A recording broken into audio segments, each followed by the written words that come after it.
जय भीम साथियों। जय भीम, जय भारत, जय संविधान, जय मंडल, जय जोहार। आज का ये महत्वपूर्ण लाइव एक जो प्रकरण हुआ मेरठ में उसको लेकर है और बहुत सारी इंपॉर्टेंट बातें मुझे आपके बीच में रखनी है। वो बातें इस पूरी घटना से जुड़ी हुई हैं और कुछ ऐसे खुलासे भी हैं जो शायद आपको अंदर से सोचने को मजबूर कर दें, जैसी मुझे जानकारी है। लेकिन क्योंकि स्थिति बड़ी अजीबोगरीब थी और मुझे जो भविष्य में खतरा दिख रहा है इस मामले में, तो मुझे लगा कि आपको उसके प्रति सचेत करना जरूरी हो गया है। सर्वप्रथम तो मैं बहुजन समाज में जन्मे सभी संतों, गुरुओं, महान पुरुषों को नमन करता हूं और उनको नमन करना इसलिए जरूरी है उन महापुरुषों को, क्योंकि उन महापुरुषों का बहुत बड़ा योगदान है। तो आज मैं जो इंपॉर्टेंट बात है, जो मुझे लग रहा था कि अगर आप तक नहीं पहुंची तो खराब हो जाएगा, आप तक ये बात जानी जरूरी है और आपके माध्यम से पूरे देश तक, जहां तक भी लोग इस मामले को जानना चाहते हैं, उसको उन तक ये बात पहुंचे। प्यारे साथियों, इस ये घटना को लगभग अब 60 घंटे करीब बीत गए और इन 60 घंटों में मैं चाहता था कल परिवार के पास मिलने जाना, लेकिन वहां के बड़े सीनियर अधिकारी से मेरी बात हुई। उन्होंने मुझसे 24 घंटे का समय मांगा कि हमें 24 घंटे का समय दीजिए, हम गिरफ्तारी करेंगे, हम बेटी को बरामद कराएंगे। और जब वो समय पूरा हो गया तो आज मैं परिवार से मिलने के लिए गया। और आप ये समझिए कि कहीं भी कोई घटना होती है तो परिवार से मिलने के लिए लोग जाते ही हैं, उनका दुख बांटने के लिए। और जो मतलब उस तरह की जनप्रतिनिधि हैं वो इसलिए भी जाते हैं कि परिवार का जो विषय है, उनकी जो मांग है, उनके मन सामने जो परेशानी है उसको उठाएं और उनको एडमिनिस्ट्रेशन, पुलिस, वरिष्ठ अधिकारियों के, मीडिया के माध्यम से उनके संज्ञान में, मुख्यमंत्री और तमाम बड़े अधिकारियों तक उनकी अपनी बात पहुंचाएं, जिससे उस परिवार की मांगों पे सरकार चिंतन करे। तो आज जब मैं चला तो यहीं से पुलिस ने मुझे जो है उस तरह से मेरी निगरानी करनी शुरू की और मेन हाईवे जो है गाजियाबाद का, वो हाईवे पर बैरिकेडिंग लगा के मेरी गाड़ी को रोक लिया। मैंने उनसे आग्रह किया कि भाई मैं जाना चाहता हूं उस परिवार की पीड़ा सुनने के लिए, उनकी आवाज उठाने के लिए। मेरी परिवार से बात हुई है, अभी भी आधा घंटा पहले मेरी परिवार से बात हुई, तो उन्होंने मुझसे कहा कि आपको आना है, हमारे यहां जरूर आना है। तो मैंने कहा कि आप मुझे क्यों रोक रहे हो? तो उन्होंने जबरदस्ती की, गाड़ी रोक दी, मुझे पैदल उतर के चलना पड़ा, रोड कई बार जो रोड बदलने पड़े, दौड़ लगानी पड़ी, तमाम तरह से प्रयास था कि मैं वहां जाऊं, क्योंकि हमारे हजारों कार्यकर्ता वहां इंतजार कर रहे थे। और जब मैं पहली गाड़ी से क्रॉस किया तो हम मतलब पहली जगह से हम लोग काफी दूर हाथापाई, मतलब पुलिस के लोग धक्का देते रहे, लात मारते रहे। एक कील जैसी नकुली चीज जो है यहाँ अगर आप देखोगे, यहाँ ये रही, वो मेरे हाथ में भी जो है लग गई। और मैंने ऐतराज भी किया कि पुलिस को अपना रोकना है, ठीक है, उसका एक तरीका है, लेकिन रोकने के साथ इस तरह की बदतमीजी नहीं करनी चाहिए। लेकिन हमारे साथियों ने हिम्मत बढ़ा के जो है और पहले पड़ाव को हम लोगों ने पार कर दिया। जैसे आगे निकले तो दूसरी जगह बैरिकेडिंग कर रखा है। वहां से मैं फिर दूसरी तरफ गया, फिर मैंने एक आगे जाके मोटरसाइकिल ली, मोटरसाइकिल से मैं और मेरे साथ जो सुरक्षाकर्मी थे, हम लोग ऊपर हाईवे पे चढ़े। एक ट्रक से हम लोग जो है हमने 1 किलोमीटर करीब सफर तय किया और हमने फिर अपनी गाड़ी जो हमारे साथियों की थी उनमें एक गाड़ी रुकवा के बैठने को, तब फिर पुलिस सामने आ गई और इस तरह जैसे फिल्मों में होता कि गाड़ी बिल्कुल सामने लगा दी। चाहे हमें चोट लग जाए, चाहे हमारी गाड़ी को नुकसान हो जाए, चाहे उनको खुद नुकसान हो जाए, समझ नहीं आ रहा था कि ऐसा क्या हो गया। फिर मैं उसके बाद वहां से भी क्रॉस करके हम भागे वहां से, फिर एक गाड़ी अगली पकड़ी, फिर आगे गए तो आगे देखा फिर बैरिकेडिंग लगा कर फिर मैं नीचे चला गया। फिर मैं एक गांव में के जाने वाले 3 लड़के थे, गांव के में घूम रहे थे, मैंने उनसे मोटरसाइकिल ली, मैंने उनसे आग्रह किया कि भाई मेरी मदद कर, मुझे वहां जाना है। उनके जरिए मैं 4-5-6 गांव में होता हुआ किसी तरह से मेरे टोल पे पहुंचा, जहां हमारे साथी मेरा इंतजार कर रहे थे। फिर मेरी वहां अधिकारियों से वार्ता हुई, कई सारी चीजें हुई, 2 बार वार्ता हुई। मेरी एक ही डिमांड थी कि मैं परिवार से मिलना चाहता हूं। मेरी कोई जिद नहीं है कि मैं उस गांव में जाऊं कपसाड़ में, आप मुझे यहीं लाके मिला दो। और पुलिस इस बात पर अड़ी हुई थी कि भाई आप गाजियाबाद वापस चले जाओ, हम गाजियाबाद और दिल्ली या दिल्ली मिलने की व्यवस्था करा देंगे, जब हमारी टीम वहां विरोध कर रही थी। और मैं उनसे आग्रह कर रहा था कि भाई मैं यहाँ आया हूं तो मुझे यहीं मिलने नहीं दीजिए, परिवार को लाकर मिलवा दीजिए, मैं उनकी पीड़ा को सुन लूं, उनके हाल को जान लूं, उनकी जो परेशानियां हैं, उनके जो इस समय के जो महसूस कर रहे हैं, और तो मीडिया के सामने रख दूं, अपने लोगों के सामने रख दूं, सब लोगों तक ये बात चल जाएगी। आज मेरे लाइव में 6000 से ज्यादा लोग जुड़ के इस बात को देख रहे हैं, तो इसका मतलब सुबह से ये चीज लोगों के संज्ञान में है कि चंद्रशेखर वहां जाके उस परिवार की आवाज बनेंगे। अब मैं जो इंपोर्टेंट बातें आपको बता रहा हूं, फिर वहां मुझे वरिष्ठ अधिकारियों ने बताया कि बेटा और बेटी बरामद हो गए हैं और आपकी जो मेहनत थी वो सफल होगी, पुलिस को सफलता हासिल होगी है। ये बात उन्होंने मुझसे कही। लेकिन इस बात सिर्फ यहीं तक नहीं खत्म हो रही है, वो परिवार किस हाल में है। ऐसा क्या है कि जो फोर्स लगानी चाहिए थी अपराधियों को रोकने में, वो फोर्स मुझे रोकने के लिए लगाई गई। ऐसा क्या है, सब चीजों को जानते हुए भी इस तरह से जगह जगह बैरिकेडिंग करके और मेरी जान को दांव पे लगा के जो है पुलिस इस तरह की कार्रवाई कर रही थी। कौन इतना प्रेशर कर रहा था, इसका जवाब अगर कोई शख्स दे सकता है तो वो है जिलाधिकारी मुझे मेरठ, जो इस बात का जवाब दे सकते हैं। उनको इस बात का पुख्ता पता कि किसके इशारे पे मुझे रोका जा रहा।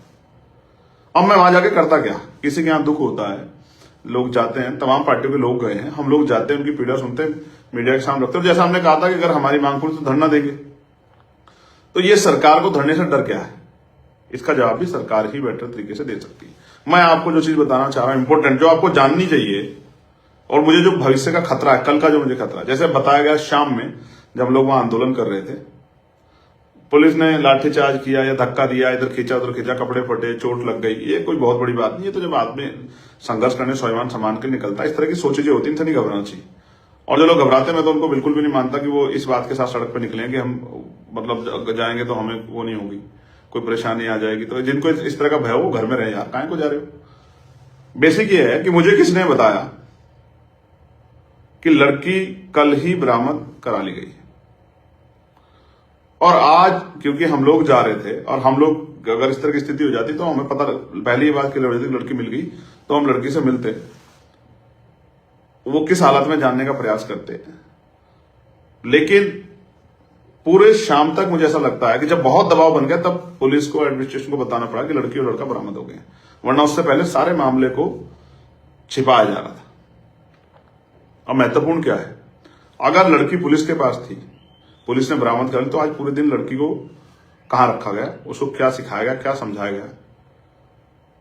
क्योंकि मुझे जो घटना बताई गई है चशमदीदों द्वारा या वहां के लोकल लोगों द्वारा कि वो लड़का उस लड़की को पिछले लंबे समय से परेशान कर रहा था, इस बात को लेकर गांव में विरोध भी हुआ था, इस पर चर्चा भी हुई थी, और लड़की ने स्पष्ट मना कर दिया था कि मैं इस लड़के से दूर रहना चाहती हूं, इसको कहिए कि लड़का अपना कोई दूसरा रास्ता इख्तियार कर ले, मैं इससे बात नहीं करना चाहती। लड़का जबरन उस लड़की के पीछे पड़ा हुआ था और उसको टॉर्चर कर रहा था, उसको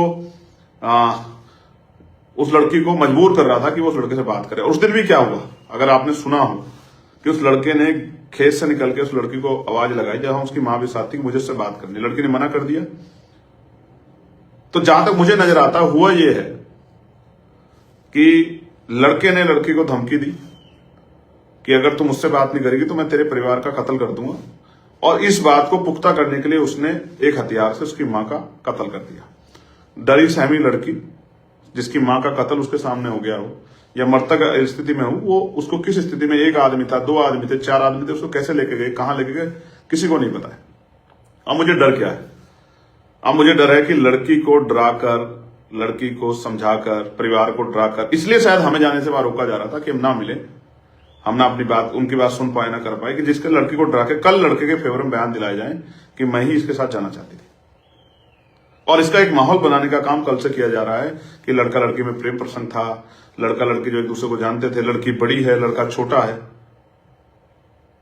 ये सारी बातें कल से जो है वहीं आसपास के लोगों द्वारा, मीडिया द्वारा, मीडिया का मैं धन्यवाद दूंगा इस महान मीडिया का, जिसमें बिल्कुल भी नैतिक चरित्र नहीं है, कमजोर वर्गों की बेटियों के चरित्र का दमन करते हुए। ये भी एक तरह का नोचना होता है, जिस तरह का जो है वो मीडिया कर्मी कर रहे हैं, उनमें सब्र नहीं है, उनमें हिम्मत नहीं है जानने की, लेकिन उनको वो किसी भी अरे गहरे कहीं बाइट चला के ये बताना है कि लड़की गलत है। हम कल से देख रहे थे, चाहे हाथरस हो, हाथरस में भी यही हुआ मीडिया ने डिबेट करनी शुरू कर दी। मेरे आज भी याद है कुछ चैनल डिबेट करवा रहे थे और कह रहे थे कि फोन में उनपे कोई जानकारी नहीं थी कि उनके फोन में मैसेज मिले हैं, उनकी बातें होती थी, उनका ये होता था, उनका वो होता था। आप समझिए पूरा नैरेटिव क्या, पूरा नैरेटिव उस परिवार को गलत बनाने का है। और ऐसा क्या है उस गांव में जहां कल सब लोग चले गए थे कि वहां एडवोकेट चंद्रशेखर आया, जो दलितों का ही, क्योंकि दलित सीट से जो है रिजर्व सीट से, मतलब रिजर्व सीटों का से चुना हुआ व्यक्ति जो उन्हीं के प्रतिनिधि के रूप में उनका नेतृत्व करता है, उसको गांव में ना जाने दिया जाए, ये किसकी नाक का सवाल बना हुआ था। और जितनी मैं समझता हूं ये हिम्मत डिस्ट्रिक्ट लेवल के अधिकारियों, डिस्ट्रिक्ट लेवल के नेताओं में या अधिकारियों में तो नहीं थी। जहां Ghaziabad police, Saharanpur police, Meerut police, Hapur police, तमाम एक इस तरह का मतलब संगठित जो है एक वो चला रहे थे, मूवमेंट चला रहे थे कि चंद्रशेखर वहां नहीं पहुंच जाए। ये क्यों था? इसका एकमात्र कारण मुझे नजर आता है कि परिवार दहशत में है, परिवार डर में है, और परिवार चंद्रशेखर आजाद से ना मिले और परिवार को जिस तरह का दबाव बना जा रहा है, उस दबाव बनाने में पुलिस प्रशासन और वहां के लोकल लोग कामयाब हो जाएं, मुझे ऐसा लगता है। इस गांव की हिस्ट्री के बारे में 2018 की के आसपास की एक घटना हुई थी जिसमें दलितों के घर जलाए गए थे। ये भी इस गांव का इतिहास है। ये भी मुझे आज वहीं किसी सज्जन द्वारा बताया गया। मैं आपको ये बात बता रहा हूं बहुत जिम्मेदारी से। उत्तर प्रदेश में गुंडा राज चल रहा है और खुद सरकार से जुड़े हुए लोग किसी भी कीमत पे अपराधियों को अपराध करने से रोकने में कामयाब नहीं हो पा रहे। लेकिन जो कोई आवाज उठाना चाहता है उनको रोकने का और उनको जो है तमाम तरह की मुसीबतों में डालने का काम सरकार के सारे पे पुलिस और एडमिनिस्ट्रेशन कर रहा है। मैं पुलिस के भाइयों का धन्यवाद दूंगा। वो कितना ही हमसे लड़ लें, कितना ही वो हमें कोहनी मार ले, कितना ही जो है वो जूते चला लें, कितना ही जो है और तमाम तरह के प्रयास कर ले, और ये किले विले हम गोलियों से नहीं डरते, इनसे क्या डरेंगे। तो ये सारे प्रयास कर ले। मैं जानता हूं कर्मचारी है उनका, वो मेरे खिलाफ नहीं है, वो किसी के खिलाफ नहीं है, वो तो ड्यूटी कर रहे हैं जो उनको ड्यूटी दी गई। वरना बताइए गाजियाबाद पुलिस मुझे काहे को रोकेगी? मामला मेरठ का है और मेरठ में भी मैं तो इस बात पे भी असहमत नहीं था कि भाई मुझे गांव में जाना है। मैं तो इस बात पे भी सहमत था कि मुझे गांव में, अगर आप गांव में दिक्कत है किसी भी तरह की, जो कल तक तो नहीं थी, कल तो ज्यादा आक्रोश था, कल तो ज्यादा लोग चिंता में थे, कल सिचुएशन वैसी थी, तो कल तक इतने लोग गए सबको, तब तो दिक्कत नहीं आई। लेकिन आज जब काफी चीजें बीत गई हैं तो हम परिवार को सुने बगैर कैसे वो करेंगे? तो आज ऐसा क्या हुआ कि मुझे वहां नहीं जाने दिया गया? ये बहुत बड़ा चिंता का सबब है। और हो सकता है कल लड़की जो है किसी डर में, क्योंकि कोई मजबूत आदमी तो है नहीं समर्थन में वहां खड़ा दिख रहा है, हो सकता है डरा के धमका के कल उस लड़की से फेवर में बयान दिया जाए। ये मेरा डर है। पहले मेरा डर यह था कि हो सकता है उस लड़की की हत्या कर दी जाए और हो सकता है उसी के ऊपर इल्जाम लगा दिया कि उसने अपनी मां की हत्या कर दी होगी। लेकिन अब मेरा डर यह है कि हो सकता है कल पीड़िता से डरा के आरोपी के फेवर में बयान दिला दी जाए और पूरे मामले को पलट के साबित कर दिया जाए कि लड़की ही लड़के को लेकर चली गई थी। आप में इस बात को, क्योंकि हमारे बहुजन समाज के लोगों को इस पर निगाह रखनी है, और मैं पार्टी कार्यकर्ताओं का बहुत धन्यवाद दूंगा जो सुबह से टोल पे डटे हुए थे, दोराला टोल पे, प्रतापुर टोल पे, जो लोग गांव में गए थे परिवार से मिलने के लिए, उन तमाम कार्यकर्ताओं का मैं दिल से धन्यवाद करूंगा। जब पुलिस मुझे जबरन उठा रही थी, वहां मुझे पकड़ के खींच रही थी, मेरे बाल खींचने की कोशिश कर रही थी, किसके इशारे पे, किसको खुश करने के लिए, मैं समझ सकता हूं। जो कार्यकर्ता सीना तान के एक जवान की तरह लड़ रहे थे, मैं उन तमाम भाइयों का बहुत धन्यवाद देता हूं। आज मेरी आंखों में उनका जो पहले सम्मान था उससे भी ज्यादा बढ़ गया कि किस तरह वो जो है रक्षा सुरक्षा कर रहे थे। लेकिन आप भी जानते हैं इन परिस्थितियों में भी मैं नहीं चूका अपने परिवार के पास पहुंचने। मैंने पूरी कोशिश की कि आपको नहीं जानकारी, मैं 20 से 25 किलोमीटर मुझे बाइक पे बैठ के जाना पड़ा और एक अकेले जवान के साथ जो हमारे साथ सुरक्षा के जवान थे, मैं उनका भी धन्यवाद दूंगा कि उन्होंने बेचारों ने काफी प्रोटेक्शन किया। लेकिन सिर्फ एक ही वो था और तमन्ना ये थी कि उस परिवार से जाके मिला जाए, क्योंकि जो समय दिया गया था पूरा हो गया था। बहुत मुश्किल घड़ी, बहुजन समाज के लोगों को सतर्क रहना, सावधान रहना है। और मैं ये पूछना चाह रहा था, मैंने कहा भी मीडिया से कि कपसाड़ जो है वो पाकिस्तान के टेरिटरी में है क्या? कि वहां एक चुना हुआ सांसद जिसकी बहन को उठा लिया गया है, जिसकी जो है मां की हत्या कर दी गई, वो अपने परिवार से नहीं मिल सकता, कि ये पाकिस्तान में है क्या? क्यों?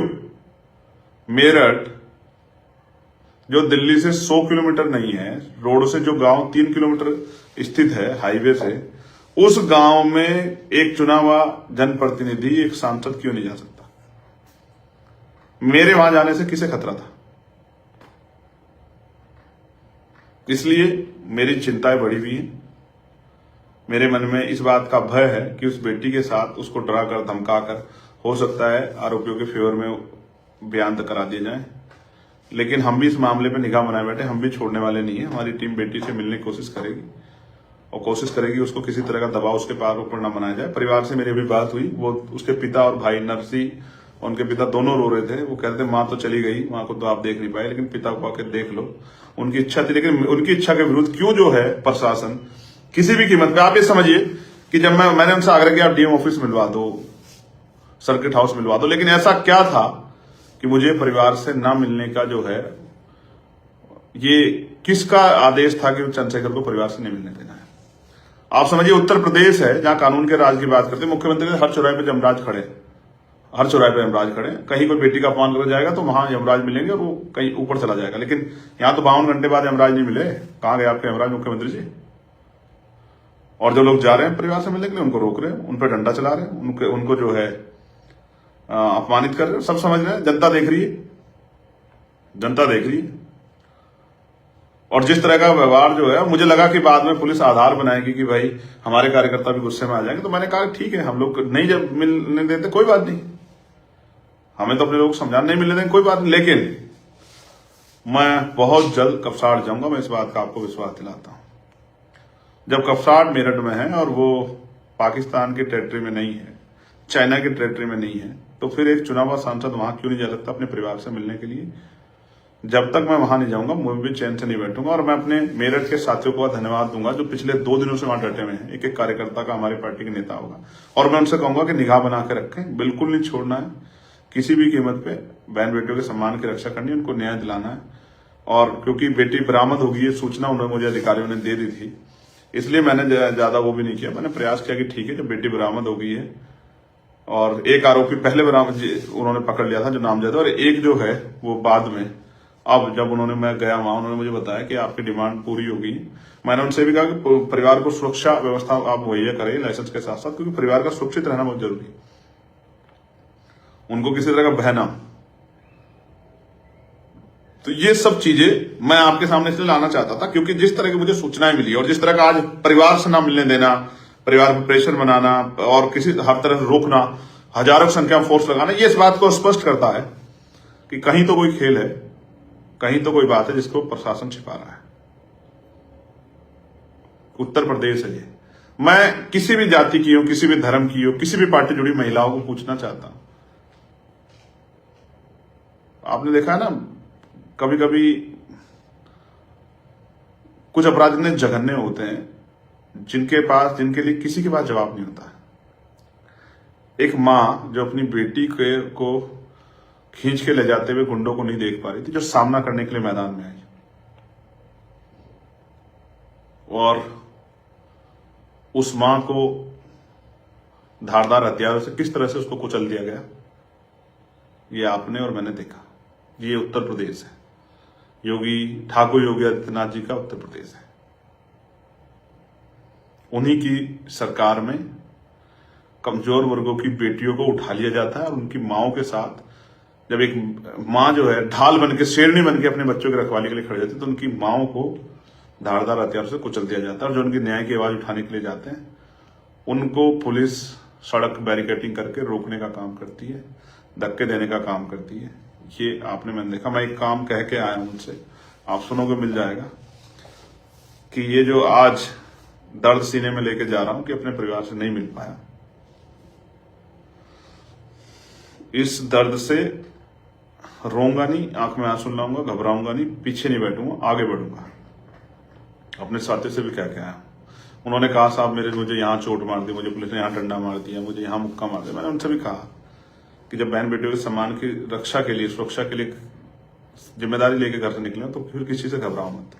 ऐसी मुसीबतें आपका रास्ता नहीं रोक सकती, आपको कमजोर नहीं कर सकती। डटो मैदान में, ये तो आएंगी मुसीबतें। अगर देश के क्रांतिकारी जिन्होंने देश की आजादी की लड़ाई, अगर वो इन बातों से डर जाते तो क्या देश आजाद हो जाता? क्रांति खून मांगती है, बलिदान मांगती है। अगर आजादी चाहिए, स्वाभिमान सम्मान का जीवन चाहिए, तो संघर्ष करने का मादा रखो। जिन साथियों ने संघर्ष किया उनको आभार, जिन साथियों ने पूरा दिन लगाया, मेरठ की पूरी टीम को, मुजफ्फरनगर की, गौतम बुद्ध नगर की, गाजियाबाद की, बुलंदशहर की, हापुड़ की पूरी टीम को धन्यवाद, सैल्यूट आपको। और स्पेशली मेरठ की टीम को जो डटी रही, बिजनौर के साथियों को भी जो हमारे साथी आए थे उन सबका भी धन्यवाद। हमारी नेशनल टीम के साथी भाटी जी जो आज बहुत खूब संघर्ष किया, हिमांशु भाई, अमित भाई, निजाम भाई, सतपाल चौधरी जी, कपिल भाई, उन तमाम साथियों को, एक एक कार्यकर्ताओं को, सभी जिलाध्यक्षों को, प्रदेश की टीम को, मंडल की टीम को, मिशन 78 के भाइयों से मैं मिला वहां थे, सबको मेरा धन्यवाद। लेकिन मैं आपको बहुत जिम्मेदार से कह रहा हूं, ये शुरू हुआ, अंत नहीं। साहब कहते हैं जिस समाज को मुफ्त में खाने की आदत हो जाती है वो कभी क्रांति नहीं करता, और जो क्रांति समाज नहीं करता वो अपने अधिकारों की रक्षा नहीं कर पाता, जो वो शासक समाज भी नहीं बनता। जो शासक समाज में उसकी बहन बेटियों का रोज अपमान होता है, उनको रोज जूते खाने पड़ते हैं, इसलिए शासक बनो। और मैं आपसे ये कह रहा हूं, क्रांति का ये जो पर्व है इसमें आहुति दो, आगे बढ़ो, संवैधानिक रूप से संघर्ष करो, पढ़ लिख के मेहनत करो, भाईचारा बनाओ। फिर इस तरह का कोई गुंडा, आप सोचोगे अगर कल ताकत आपके हाथ में तो कोई गुंडा आपकी बहन को उठा ले जाएगा। मैं तमाम कमजोर वर्गों को कह रहा हूं, मुसलमानों को, पिछड़े वर्ग के लोगों को, संविधान को मानने वाले सामान्य जाति के लोगों जो बाबा साहब अम्बेडकर की विचारधारा में, फूले साहब की विचारधारा में विश्वास रखते हैं, उनको भी कह रहा हूं, तमाम दलित समाज के लोगों को कह रहा हूं, महसूस करके देखो। उस माँ के बारे में, उस भाई के बारे में सोचो जिसकी ने मां खो दी और बहन किस हालत में है और 52 घंटे से गायब थी। उस पिता के बारे में सोचो जिसकी पत्नी को कुचल दिया गया और जिसको बेटी को अपना सम्मान मानता, वो 52 घंटे तक गायब है। वो, मैं तो समाज को परिवार मानता हूं, इसलिए मेरे अंदर जो फीलिंग है, फिर मैं ना अपनी तबीयत के बारे में, ना अपनी सेहत के बारे में, ना किसी और चीज के बारे में फिर नहीं सोचता। मैं एक दिन का समय मांगा था, पूरा हो गया था, इसलिए मैं गया था। और आपको इस बात के लिए मैं बता देता हूं कि बेटी बरामद हो गई है, जो सबसे बड़ी डिमांड थी हमारी कि बेटी सकुशल है, बेटी बरामद होगी, ये बात मैं आपको बता रहा हूं। लेकिन ये भी इसके लिए भी कर रहा हूं कि बेटी का बयान जब तक ना हो जाए, आप लोग नजर रखना। मैं फिर कह रहा हूं, बेटी को डराकर उसके बयान को अपराधियों के पक्ष में कराने के लिए एडी चोटी के जोड़ लगाए जाएंगे, ऐसा मेरा विश्वास है। इसलिए हमें नजर रखनी है, अपनी मां के हत्यारों को सजा दिलवानी है और उस बेटी के सम्मान की रक्षा करनी है। मैं आपका भाई चंद्रशेखर आजाद, आज आपके संघर्ष को धन्यवाद। और जो साथी डटे रहे, जिनको चोट लगी, मेरे प्यारों, अपना ख्याल रखना, लड़ाई लंबी है, एक दिन में संघर्ष परवान नहीं चढ़ेगा। लेकिन जब तक राजकाज नहीं बनेगा, इस तरह के अपमान आपको सहने पड़ेंगे। इस अपमान से चिल्लाओ, चीखो मत, इसको, अपमान के घूंट को पियो और उससे संघर्ष करने की क्षमता पैदा करो और फिर मैदान में डटो, लोगों को जोड़ के भाईचारा बना के अपनी शक्ति बनाओ। आभार, धन्यवाद। जय भीम, जय भारत, जय मंडल, जय जोहार, जय संविधान, जय जवान, जय किसान, जय विज्ञान, जय लोकतंत्र। जैसी भी बात रहेगी आपके बीच इसी मीडिया के माध्यम से आकर रखूंगा। मैं क्यों नहीं जा पाया, इसके बारे में आप चिंतन करना कि क्या कारण था कि मैं नहीं जा पाया और कौन था जो मैं चाहता था मैं न जाके परिवार से मिलूं, और ऐसी क्या बात थी जो छिपाई जा रही थी, जो मेरे जाने से सामने आ जाती है। मेरी नजर इस पूरे मामले पे आप भी नजर रखिए। धन्यवाद।